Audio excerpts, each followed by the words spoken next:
τώρα είναι η σειρά του Φεστιβάλ της Χίου. Είναι το τρίτο Φεστιβάλ της Χίου φέτος που θα οργανώσουμε, πρώτο, δεύτερο, τρίτο.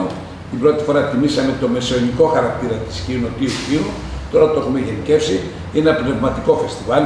Όσοι θα συμμετάσχουν είναι όλοι πνευματικοί άνθρωποι. Έχουμε τη χαρά και την τιμή.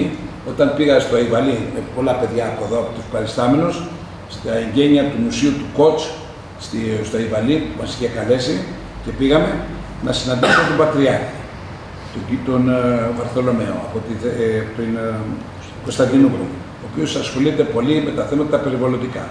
Και του έκανα πρόσκληση να έρθει και να παραστεί στο Φεστιβάλ της Χίου. Μας κάνει την τιμή, τη χαρά, θα είναι παρόν στο Φεστιβάλ της Χίου 6 του μηνός και θα πάρει τον λόγο να μιλήσει για τις κλιματικές αλλαγές που έρχονται στον κόσμο μας και πώς τα βλέπει η Εκκλησία και ο ίδιος προσωπικά. Ήταν μια πρόσκληση και χρηματοδότηση από την περιφέρεια Βορείου Αιγαίου με πρόσκληση που του είχα υποβάλει προφορικά στο Αϊβαλί. Μας τιμά να έρθει για πρώτη φορά στοιχείο, για πρώτη φορά ξανάρθει στοιχείο, αλλά πάντα ήταν σε συνδυασμό με τους μετανάστες.